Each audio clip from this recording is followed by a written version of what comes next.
Nah, mari kita pelajari diagram HR. Mengapa diagram ini begitu penting? Karena diagram ini itu menunjukkan riwayat atau menunjukkan klasifikasi sebuah bintang. Klasifikasinya bagaimana? Kita lihat sama seperti sebuah grafik ya. Sebuah grafik itu kan ada X, ada Y. Nah, diagram ini pun sama. Di sebuah diagram kita bisa lihat ada sumbu X dan juga ada sumbu Y-nya. Cuma sekarang diagram ini lebih rumit barangkali ya. Tapi coba kita lihat satu persatu dulu.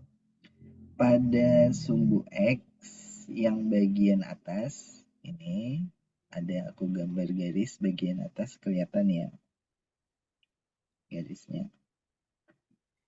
Ini itu menunjukkan skala suhu permukaan bintang. Anggaplah suhu gitu ya. Suhu permukaan bintang tapi dalam satuan ribuan derajat Celcius.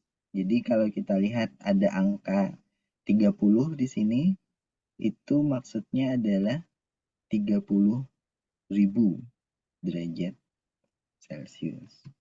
Nah, dengan demikian semakin ke kiri, semakin ke sini, suhu bintangnya semakin tinggi. Suhu permukaan, kita ingat ya, permukaan bintang. Suhu permukaan bintang semakin panas. Semakin ke kiri. Nah, coba kita lihat bintangnya satu persatu. Mungkin sebagai patokan nih ada matahari kita di tengah. Itu matahari yang aku kasih panah. Bandingkan dengan bintang Vega. Nih Vega ada di sini namanya. Nah, warnanya beda ya, kuning dan biru. Karena makin ke kiri makin panas, berarti tentu bintang yang warna biru ini lebih panas suhunya dibandingkan yang warna kuning. Kalau kita cek ke skala di atas, kira-kira ada di 10.000 derajat Celcius untuk bintang Vega. Sementara matahari kita yang bersinar cerah hari ini itu adalah ada di angka sekitar 5.000 ya, bukan 55.000. 5.000 derajat Celcius. Jadi ada di 5.500 barangkali ya, karena di tengah ini 5,5 5.500 derajat Celcius. Nah, dengan demikian dari grafik ini kita bisa melihat ya bahwa oh ternyata ada bintang yang lebih panas dari matahari. Oh, ada juga yang lebih dingin. Yang lebih dingin tuh yang mana? Yang tentu yang di sebelah kanan ya. Misalnya yang agak kecil, Proxima Centauri, lebih dingin dari matahari kita. Atau yang lebih besar dari matahari kita dalam hal ukuran tapi suhunya lebih dingin. Ada bintang yang terkenal ini Betelgeuse. Betelgeuse ya. Jadi diagram ini dengan lengkap menunjukkan berbagai jenis bintang, tentu jumlah bintang kan miliaran, tidak mungkin semuanya dimasukkan. Ini hanya contoh saja yang ada dalam diagram ini, tapi berbagai jenis bintang itu bisa dimasukkan dalam diagram ini dan dilihat suhunya. Kemudian di sumbu Y, kita ambil yang dari kiri ya, yang ke atas. Ini itu adalah luminositasnya, biasa disingkat dengan L. Ukurannya diberi patokan kalau matahari kita itu ukurannya 1 luminositasnya ini ya. Ini patokannya aja. Sehingga kita bisa lihat ada bintang lain yang lebih terang terlihat dari bumi, yaitu bintang Vega lebih terang dari bumi. Bintang Rigel lebih terang juga karena dia di angka hampir mencapai 100.000 kali terangnya dibandingkan matahari kita. Nah, itu luminositas. Jadi semakin vertikal ke atas semakin terang, semakin ke bawah tentu lawannya semakin redup. Sumbu Y tidak hanya dilihat dari kiri ya, tapi juga bisa dilihat dari sumbu Y yang di kanan. Nah, ini sama-sama terangnya atau cerahnya, tapi kalau yang di sebelah kiri luminositas, ini kalau dilihat dari bumi.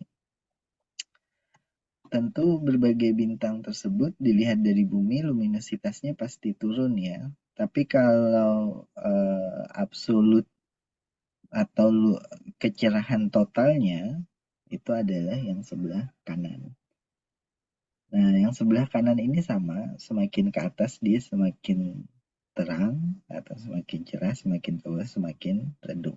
Tapi skalanya beda ya. Jadi ada angka absolut magnitude itu bisa plus 5, yang lebih terang lagi bisa minus. Jadi agak kebalik ya, kalau kita mikirnya mungkin minus itu gelap, tapi kalau dalam hal absolute magnitude yang minus itu yang lebih terang, sementara yang plus ini yang lebih redup.